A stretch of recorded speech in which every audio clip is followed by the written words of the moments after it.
सोना अब 1 लाख रुपए के ऊपर ट्रेड कर रहा है। क्या मौजूदा भावों पर सोने में फ्रेश बाइंग की जा सकती है? क्योंकि जो ट्रेडर या निवेशक करेक्शन आने का इंतजार कर रहे थे कि तब हम खरीदेंगे, लेकिन ऐसा हुआ नहीं और गोल्ड अब 1 लाख रुपए प्रति 10 ग्राम के ऊपर ट्रेड कर रहा है। चांदी आने वाले दिनों में कितना रिटर्न देगी, इसकी क्या उम्मीद है, इस पर हम बात करेंगे केडिया कमोडिटीज के प्रमुख अजय केडिया से। मेरा नाम है कमल शर्मा। अजय जी, आपका स्वागत है मोलतोल में। आज मैं मुंबई में अजय जी के ऑफिस में हूं और यहाँ गोल्ड और सिल्वर पर हम चर्चा कर रहे हैं। अजय जी, अमेरिकी राष्ट्रपति के मौजूदा कदम क्या इस बात का संकेत नहीं कि गोल्ड में मंदी भूल जाओ? क्योंकि जब भी गोल्ड नीचे आया तो कोई ना कोई ऐसा अनाउंसमेंट हुआ कि गोल्ड के प्राइस वापस ऊपर की ओर उठ गए।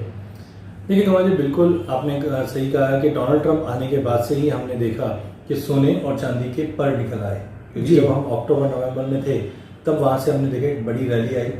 जो पिछले साल लगभग हमने जो रैली स्टार्ट होते हुए देखी वो 2400 का जैसे लेवल ब्रीच हुआ, उसके बाद से हमने 3000, फिर 3100, फिर 3500 और आज भी सोना 3500 के करीब ट्रेड कर रहा है।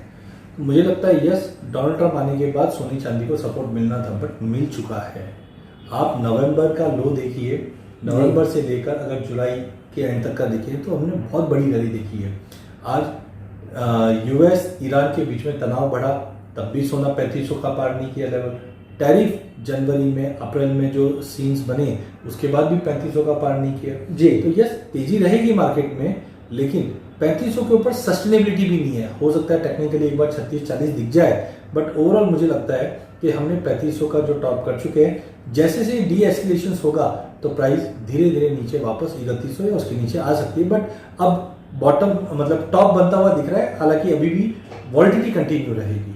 तो जैसे डोनाल्ड ट्रंप ने स्विट्जरलैंड पर टैरिफ की बात कही और हम स्विट्जरलैंड से गोल्ड काफी मंगवाते हैं, इसका कोई लंबे समय में असर होगा या शॉर्ट टर्म में असर होकर के और फिर ये मामला समाप्त हो जाएगा? देखिए, जैसे एक उदाहरण मैं कॉपर कर लेता हूँ। जनवरी में जैसी खबर आई कि टैरिफ लगेंगे तो हमने देखा यूएस ने जबरदस्त तरीके से कॉपर में बाइंग की। वो टाइम पे भी हमने $10,000 कॉपर को छूते हुए देखा, बट उसके बाद ये फिज आउट हुआ, नीचे में 790 आ गया।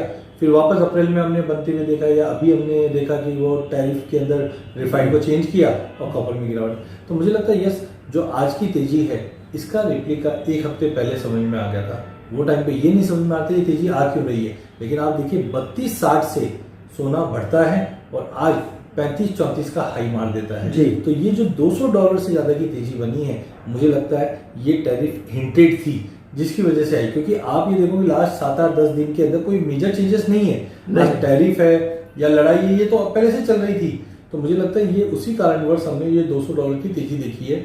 मैं ये नहीं बोलता मार्केट यहाँ से घूम जाएगा, बट अगर ये 3500 के ऊपर होल्ड होता है तो एक बार 3640 दिखा दे, बट सस्टेनेबिलिटी डाइजी लगती है। बिकॉज ये चीजें हमें पता है 6 महीने से कि टैरिफ की लड़ाई चल रही है या जियोपॉलिटिकल टेंशन चल रहा है। ये जो चीजें चल रही है ये कहीं ना कहीं इम्पैक्ट दे सकता है। तो और अजय जी, जो एक खबर आई कि चाइना का गोल्ड रिजर्व बहुत तेजी से बढ़ा है और उसकी इंटरेस्ट गोल्ड में बहुत ज्यादा है, ये पूरे बाजार को कैसे सपोर्ट देता रहेगा? क्या देखते हैं इसका पूरा परिदृश्य में क्या चेंज करेगा ये? देखिए, चाइना गोल्ड क्यों बाय कर रहा है, तो चाइना नहीं, बाकी सेंट्रल बैंक ने भी बाय की। आज पिछले 4 साल 5 साल में देखोगे तो सभी सेंट्रल ने, चाहे इंडिया हो चाहे पोलैंड हो, सभी ने गोल्ड ऐड किया।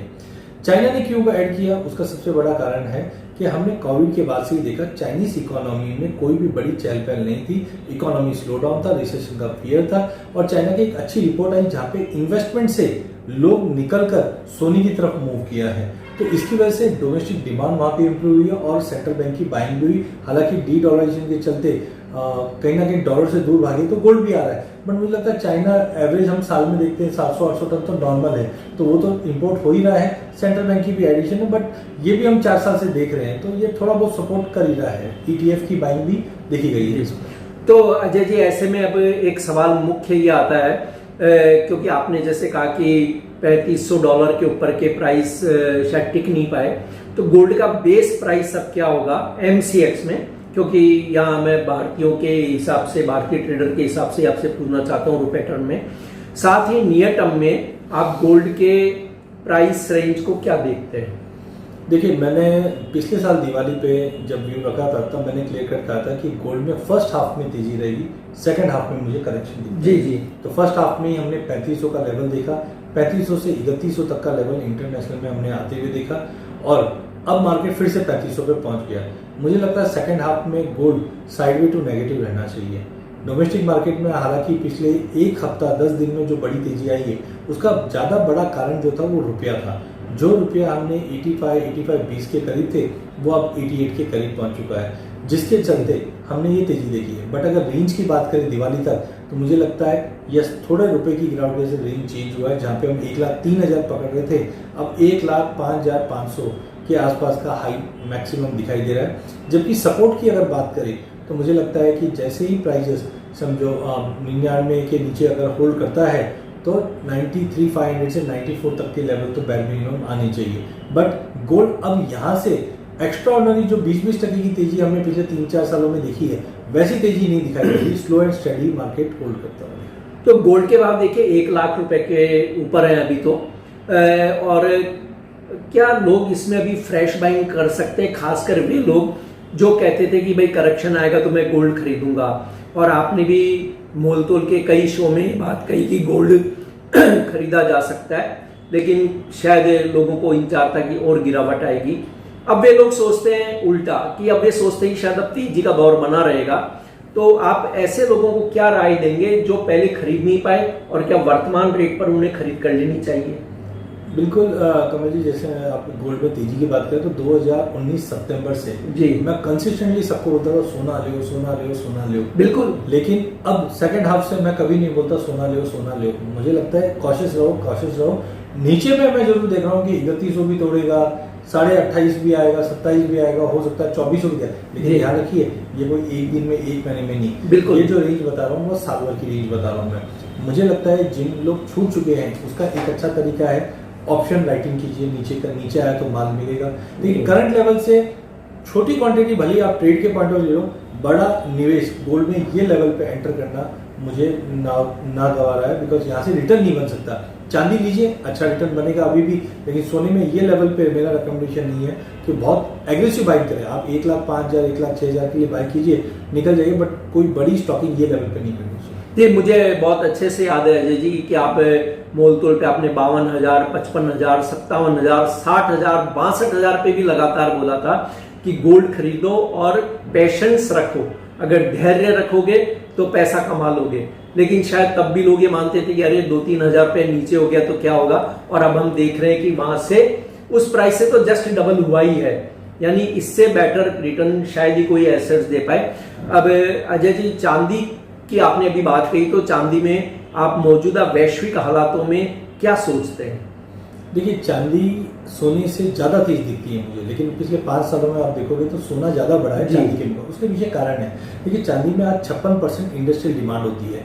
आज क्लीन एनर्जी मतलब ईवीज में, सोलार में, इन सब में चांदी का उपयोग है। और साथ में पिछले 4-5 सालों में हमने देखा जो माइंस के आउटपुट है उसमें कोई भी बड़ा इजाफा नहीं आया। तो एक तरफ हो क्या रहा है कि डिमांड बढ़ रही है, सप्लाई कम हो रही है, इन्वेंट्री में ड्रॉप है, जिसकी वजह से हम $40 के करीब पहुंच चुके हैं।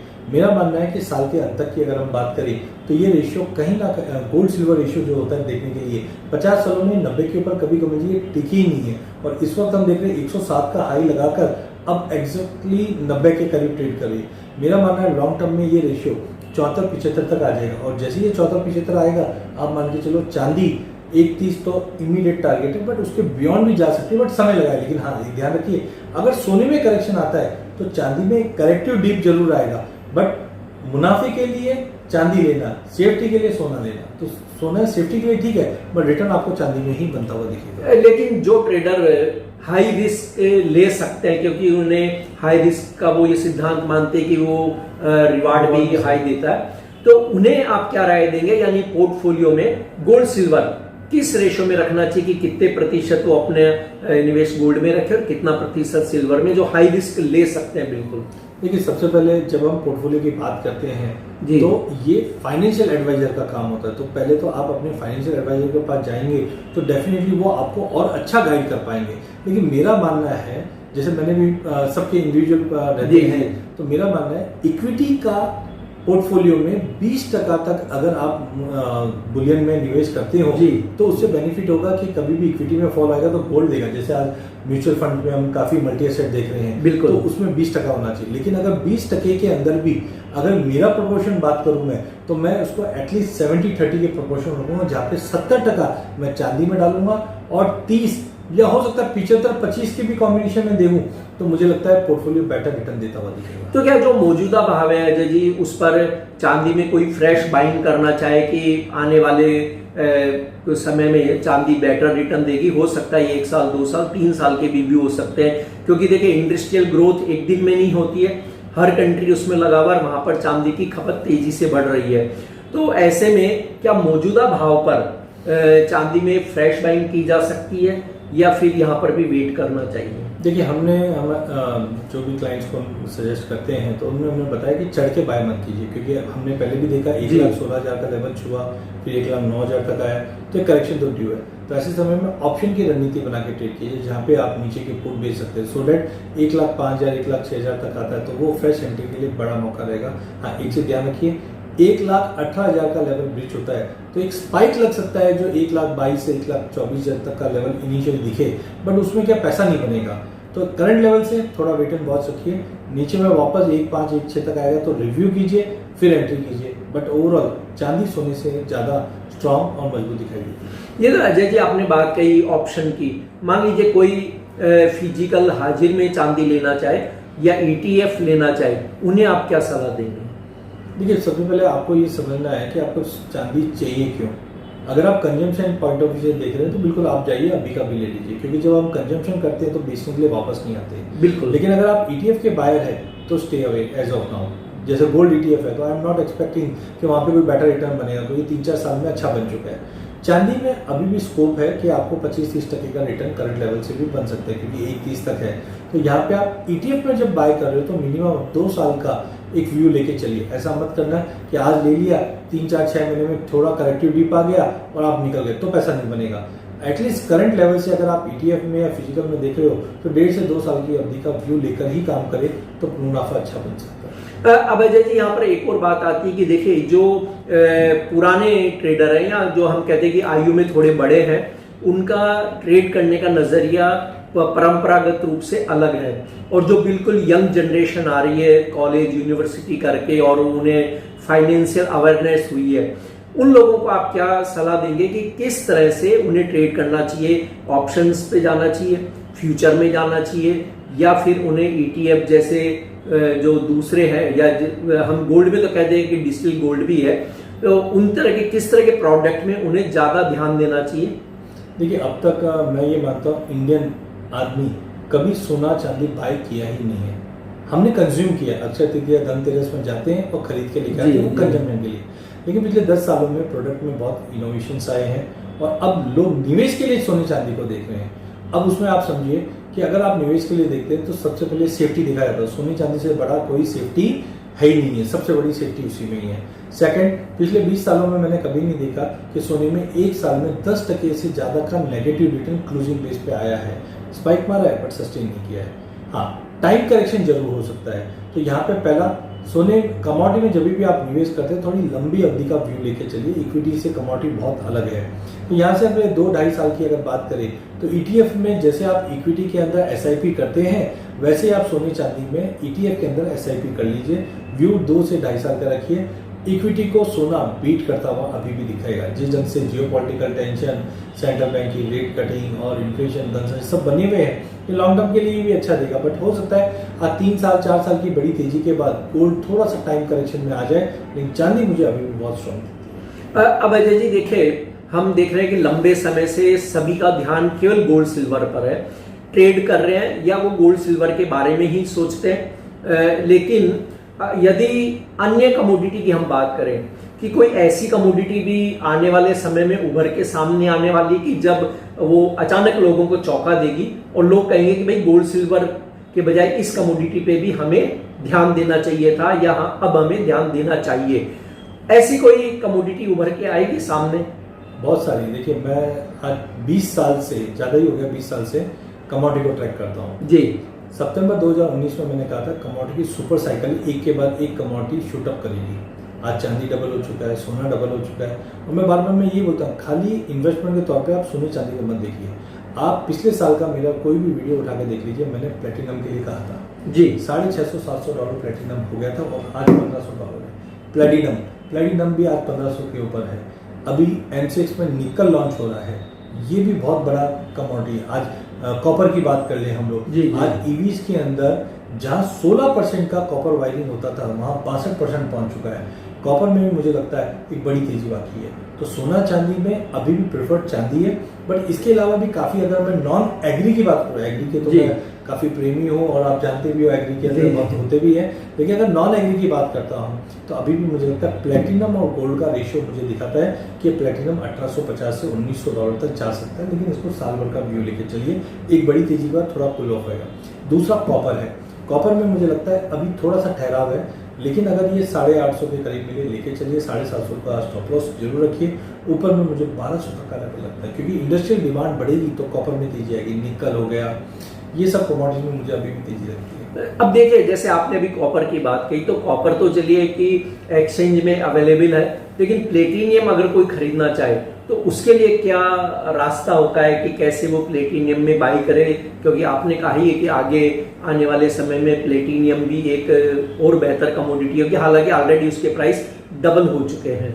देखिए, मैं सेबी रजिस्टर्ड एडवाइजर हूँ, तो सबसे पहले तो मैं आपको एक चीज़ बोलता हूँ कि देखिए प्लेटिनम के प्रोडक्ट्स एज ऑफ नाउ हमारे पास नहीं है, लेकिन फिजिकल में आप प्लेटिनम ले सकते हैं।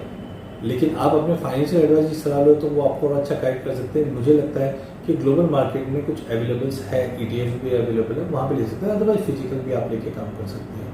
जी अजय जी, आपका कोई डिस्क्लेमर?